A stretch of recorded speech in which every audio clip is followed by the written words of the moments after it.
बहुत अच्छे ढंग से इसको क्लैरिफाई किया जा सकता है आगे चल करके। आप लोगों में मादा है ये।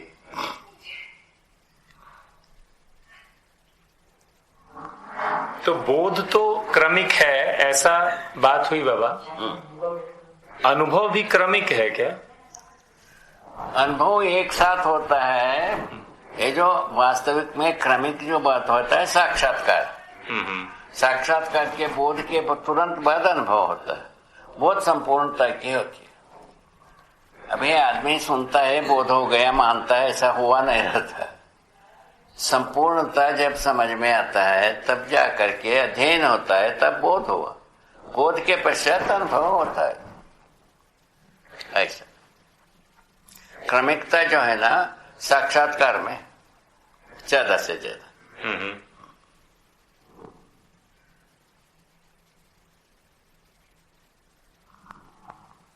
अध्ययन जो है ना सभी बात एक साथ नहीं होता है। अध्ययन विधि से कोई भी विधि से नहीं होगा। हमारे में भी नहीं हुआ था एकदम अध्ययन अनुभव हो गया, ऐसा कुछ नहीं है। तो हम 2 वर्ष झक मारे हैं, अध्ययन किए। तो ये जो सारा अध्ययन जिसको आप कह रहे हैं ये साक्षात्कार ही हो रहा है, अलग अलग ऐसा कह रहे हैं? सारा अध्ययन साक्षात्कार है। उसके बाद बोध के बाद अनुभव। उसी आधार पर कह रहे हैं हर व्यक्ति अध्ययन कर सकता है।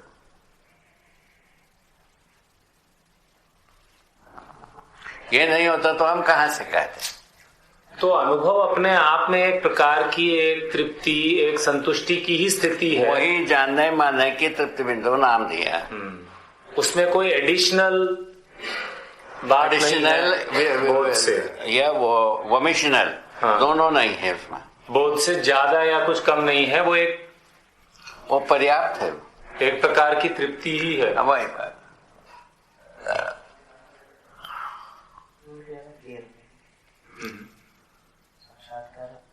अनुभव का ये प्रमाण बताया। प्रमाण से हर दिन पुष्टि होती है। प्रमाण से हर दिन पुष्टि होती है अनुभव का।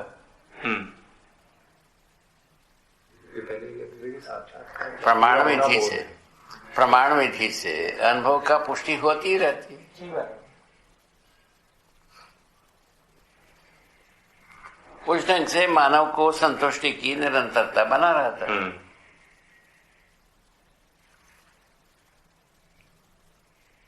एक जगह आपने लिखा है बाबा, बुद्धि की जो क्रियाएं हैं, अभी हम उसको पढ़ भी लेंगे। आत्मा को जानने मानने का क्रियाकलाप बुद्धि में हो पाता है। आत्मा में तो अनुभव होता है, उसको जानना मानना बुद्धि में होता है। सहअस्तित्व में अनुभव होता है। सहअस्तित्व में जानने मानने की बात आत्मा में होता है। बुद्धि में क्या हुआ उसको जानना मानना बुद्धि में होता है। बुद्धि में जो हुआ उसको जो है ना चित्त में होता है। चित्त में जो होता है वृत्ति में होता है। वृत्ति में जो होता है मन में होता है। मन में जो होता है वो प्रमाणित होता है परंपरा। ऐसा बना हुआ। हाँ, लेकिन इसमें 2-3 वाक्य हैं बाबा। एक तो आपने लिखा है आत्मा को जानने मानने का क्रियाकलाप बुद्धि में हो पाता है। ठीक है, ये आपने बताया कि जो आत्मा में अनुभव होता है उसी को जानने मानने की बात होती है। फिर आपने लिखा है बुद्धि को प्रमाणित करने का क्रियाकलाप आत्मा सहज रूप में मूल्यांकन संपन्न होता है। ठीक है ना। इसका क्या मतलब? मूल्यांकन का मतलब है व्यवहार में जितने भी हम कार्य करते हैं उसका मूल्यांकन के रूप में तृप्ति पैदा है ना भाई। एक तो अनुभव में तृप्ति हो गई, उसका प्रमाण में जो है ना व्यवहार में तृप्ति होना है ना, वो मूल्यांकन में होता है। तो वो आत्मा में होता है ये तृप्ति। आत्मा में जो होता है बुद्धि में बोध हो गया।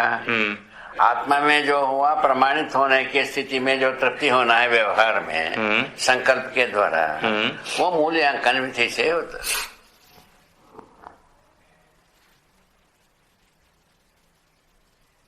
मूल्यांकन से उभय तृप्ति होती है लिखा है।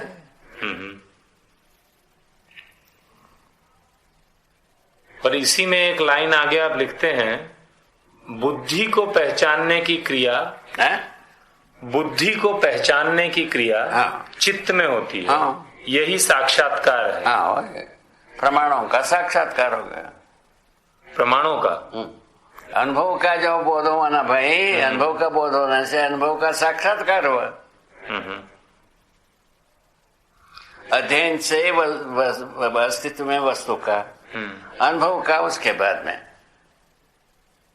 साक्षात्कार, उसको चिंतन नाम दिया। अनुभव साक्षात्कार होने से उसका नाम है चिंतन। अध्ययन से साक्षात्कार, ऐसा लिखा।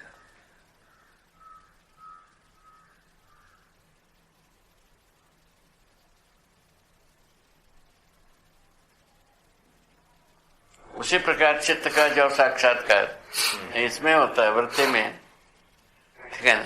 वृत्ति का कार्यकलापों को जानना मानना वृत्ति में होता है, वृत्ति का कार्यकलाप को समझना मन में होता है।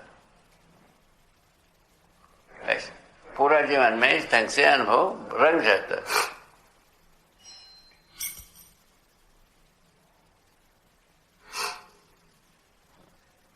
बढ़िया।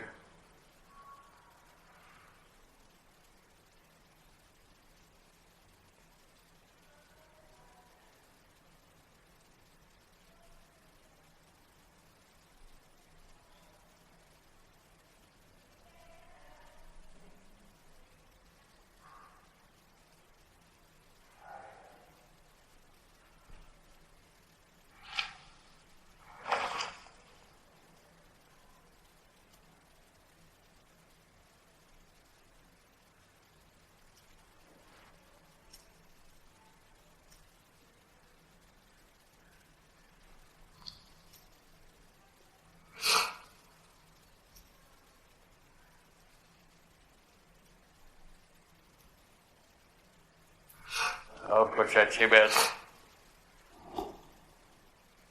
ठीक है, अच्छी तरह से सोच के, कोई जल्दी नहीं है अपने को, है ना। बढ़िया, ठीक चल रहा है, यहाँ तक तो ठीक चला।